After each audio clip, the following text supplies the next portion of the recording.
রাষ্ট্র সংস্কার প্রক্রিয়ার অংশ হিসেবে গঠিত 11টি সংস্কার কমিশনের মধ্যে জনপ্রশাসন ও বিচার বিভাগীয় সংস্কার কমিশন প্রধান তাদের সুপারিশ প্রধান উপদেষ্টা ডক্টর মোহাম্মদ ইউনূসের হাতে জমা দিয়েছেন।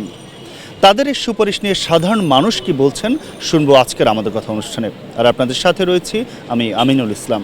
সাধারণ মানুষের মন্তব্য শোনার আগে একটি নিউজে প্রচারিত এ বিষয়ে রিপোর্টটি দেখে আসি।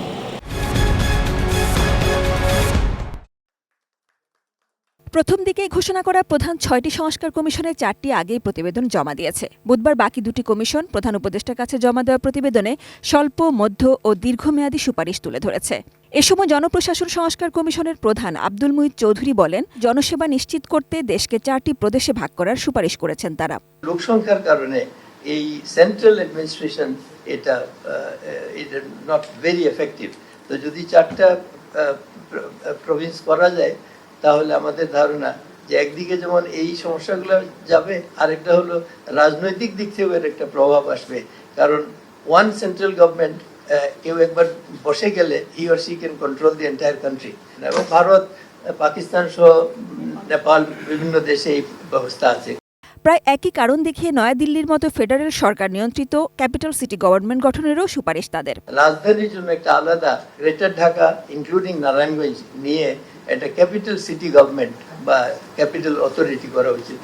এছাড়া কুমিল্লা ও ফরিদপুরকে বিভাগ করা, জনপ্রশাসন সংস্কারে স্থায়ী কমিশন গঠন, সরকারি চাকরিজীবীদের আচরণবিধি নির্ধারণ, পুলিশ ভেরিফিকেশন ছাড়াই পাসপোর্ট সুবিধা, 43টি মন্ত্রণালয় ও 61টি বিভাগকে যথাক্রমে 25টি মন্ত্রণালয় ও 40টি বিভাগে পুনর্বিন্যাস করা, জেলা ও উপজেলা নাগরিক কমিটি গঠন, অভ্যন্তরীণ সম্পদ বিভাগ পুনর্গঠন, বিনিয়োগে ওয়ান স্টপ সার্ভিস চালুর সুপারিশ আছে কমিশনের প্রতিবেদনে।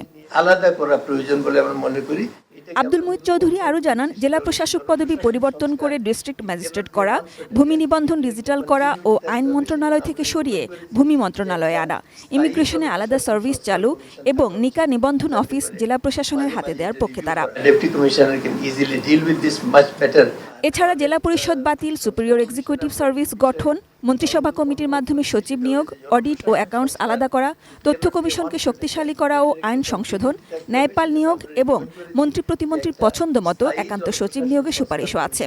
সরকারি আমলারা এখানে না যাওয়া আমরা রিকমেন্ড করি। পরবর্তীকালে নানানভাবে হেনস্থা হয় চাকরি। প্রধান উপদেষ্টা ডক্টর মোহাম্মদ ইউনূস বলেন, অধিকারহীনতার সংস্কৃতি থেকে বের হওয়ার আশা জাগাচ্ছে প্রতিবেদনগুলো। নাগরিক হিসেবে যে আমাদের একটা দাবি আছে, অধিকার আছে, সেটা ভুলে যাওয়ার অভিজ্ঞতা, নত জানু হওয়ার অভিজ্ঞতা।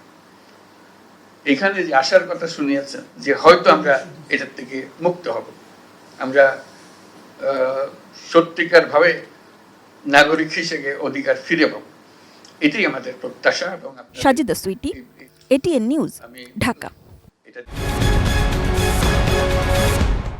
দর্শক, এতক্ষণ রিপোর্টটি দেখলেন, এবার চলুন শুনে আসি এই বিষয় নিয়ে সাধারণ মানুষের মন্তব্য কি। মাত্র টিভিতে দেখলাম যে এটা 4টা বিভাগ করবে, প্রাদেশিক 4টা মানে বিভাগ সবগুলোরে।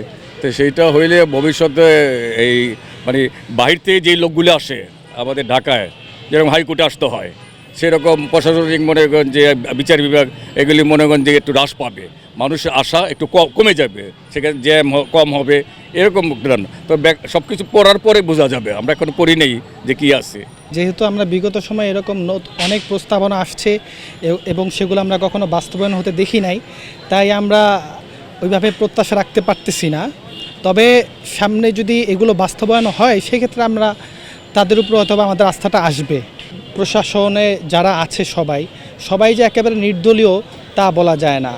বিগত সময়ে ফ্যাসিস্ট শাসনে যারা ছিল তারা ম্যাক্সিমামই এখনও রয়ে গেছে তাদের চেয়ার টেবিলে, তাদের অফিসে। তো সেভাবে আসলে বলা যাচ্ছে না যে এই সরকার নির্দলীয় এবং নির্দলীয়ভাবে ফাংশন করতে পারতেছে। বিগত 6 মাস হয়ে গেছে সরকার প্রচেষ্টা চালাচ্ছে, তো এই প্রচেষ্টাকে আরেকটু ত্বরান্বিত করে মানুষ যাতে আশ্বস্ত হতে পারে যে না, আসলে এই সরকার দ্বারা দেশের শান্তি শৃঙ্খলা রক্ষার্থে একটা কার্যকারী ভূমিকা পালন হবে বা পালন করতে পারবে, এটা তাদের আশ্বস্ত করতে হবে। এই জায়গাটা থেকে যদি সরকার কোনো মানে দৃশ্যমান বিষয়গুলো যদি উপস্থাপন করতে পারে, তাহলে অবশ্যই সেটা জনকল্যাণকর এবং সেটা ভালো দিক, পজিটিভ দিক বলে আমি মনে করি। পরবর্তীতে যারাই আসুক, এটা বাস্তবায়ন হোক, এবং ভালো কিছু আশা করি আমরা, সেটা ভালো হোক, আমরা এটাই চাই। আর যদি এটা বাস্তবায়ন না হয় তাহলে তো আমাদের দেশের জন্য মূল্য তো ভালো হবে না কিছুই। আমাদের কথায় বগুড়া থেকে সংযুক্ত হচ্ছি আমি চপল শাহ। আপনারা জানেন যে গতকাল প্রধান উপদেষ্টার কাছে সংস্কার প্রতিবেদন জমা দিয়েছেন বিচার বিভাগ এবং জনপ্রশাসন সংস্কার কমিশন। আমরা শুনতে চাই বগুড়াবাসীর কথা, তারা এ বিষয়ে কি ভাবছেন। বাংলাদেশের সবচেয়ে বড় দুঃখজনক ঘটনা হচ্ছে যে পজিশনে কাজ করে তার দায়বদ্ধতার জবাবদিহিতা নাই। এই জবাবদিহিতা না থাকার জন্যে দেশের উন্নতির বাধা হয়ে দাঁড়াচ্ছে, বিভিন্ন পাওয়ার উপযুক্ত থেকে বঞ্চিত হচ্ছে। এবং বর্তমানে কিছু কিছু বিষয় আছে যারা এই নানানভাবে দাবি দুবা উত্তোলন করে আন্দোলন সৃষ্টি করতেছে, এদেরকেও সংস্কারের আওতায় আনা উচিত।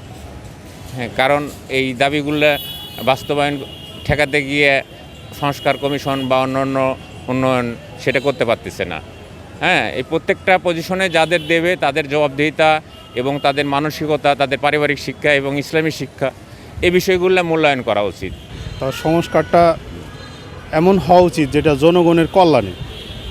তো জনগণের কল্যাণে যে সংস্কারগুলো হবে সেগুলো অবশ্যই মানে জনগণের যাতে উপকারে আসে আর কি। এগুলো মানে এই কমিশন যে সুপারিশনামা জমা দিয়েছে, এখানে আসলে রাজনৈতিক দল এবং আরও কিছু জনসাধারণ যারা মানে সাধারণ জনসাধারণ, তাদেরও মনে হয় প্রতিনিধিত্ব থাকা দরকার, কোনটা জনগণের কল্যাণে আসবে। সব কিছু তো সংস্কারের দরকার। আসলে আমাদের আইন শৃঙ্খলা বিষয়ে যে অবনতি ছিল সেখানে অনেক সংস্কার হয়েছে, শিক্ষা খাতে যে অবনতি ছিল সেখানে অনেক সংস্কার হয়েছে, মার্কেট পর্যায়ে, ব্যবসা পর্যায়ে, ওখানে দেশ পরিস্থিতি অবস্থান খারাপ ছিল, এখানেও অনেক উন্নতি হয়েছে।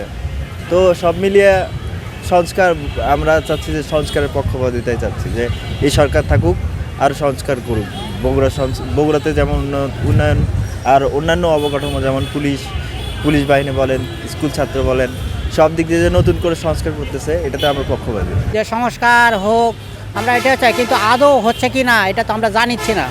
কারণ এই যে যারা উপদেষ্টা এনারা তো আজ 5-6 মাস ধরে দেশ চালাচ্ছে, কিন্তু আমরা তো দেখতেছি কোনো কিছু এনারা পেরে উঠতে পারতেছে না। আমরা চাই সংস্কার হোক, হ্যাঁ সংস্কার হওয়া উচিত, এটা আমরাও চাই, সাধারণ মানুষ চাই আমরা। প্রিয় দর্শক, আমি কামরুজ্জামান সাভার থেকে আপনাদেরকে স্বাগত জানাচ্ছি। আজকে আমরা জানবো প্রধান উপদেষ্টার কাছে সংস্কার প্রতিবেদন জমা দিয়েছে আইন বিভাগ, এই নিয়ে সাধারণ মানুষের ভাবনা কি। সরকারি প্রতিষ্ঠানগুলোর দিকে বলতে গেলে অনেক প্রতিষ্ঠান আছে যেখানে গেলে মানুষ প্রচুর পরিমাণ হ্যারাসমেন্ট, তাদের ডেটের পরে ডেট আসে, তাদের বিভিন্ন ধরনের সমস্যা দেখিয়ে তাদেরকে ঘোরানো হয়। এই সমস্যাগুলো আসলে সমাধান করা উচিত। প্রতি সেক্টরে দেখা গেছে সরকারি লোকজন থাকে, তো তাদের যাতে কোনো ধরনের ভুল ত্রুটি না থাকে সেইগুলো লক্ষ্য করার জন্য কিছু লোক সরকারিভাবে নিয়োগ দেওয়া থাকে। দেশের সংস্কারের জন্য এরকম যুদ্ধ বলেন, 5 তারিখের পর থেকে দেশের সংস্কার কতটুকু হয়েছে জানি না, তবে এই ছাত্ররা তাদের যে জীবন দিল, তারপরে কত মায়ের বুক খালি হইলো, কিন্তু প্রকৃতপক্ষে যেই কারণে এরা এটা করলো ছাত্ররা, সেই কারণের দর্শনটুকু কতটুকু হয়েছে, মানে সংস্কার বিষয়টা খেয়াল করলে আমরা দেশের কতটুকু সংস্কার হয়েছে, কোন সেক্টরটা সংস্কার হয়েছে। সংস্কার করার জন্য দেশ তারা নিজেরা বলতেছে পুনরায় আমরা স্বাধীন করছি, কিন্তু কতটুকু সংস্কার হয়েছে দেশ।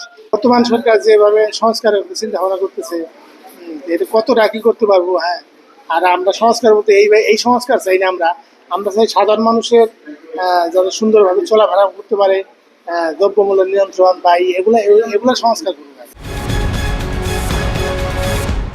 শেষ করছি আজকের আমাদের কথা। আবারও নতুন কোনো বিষয় নিয়ে দেখা হবে একই সময়ে একই চ্যানেলে। সে পর্যন্ত সবাই ভালো থাকুন, সুস্থ থাকুন আর এটিএন নিউজের সঙ্গেই থাকুন।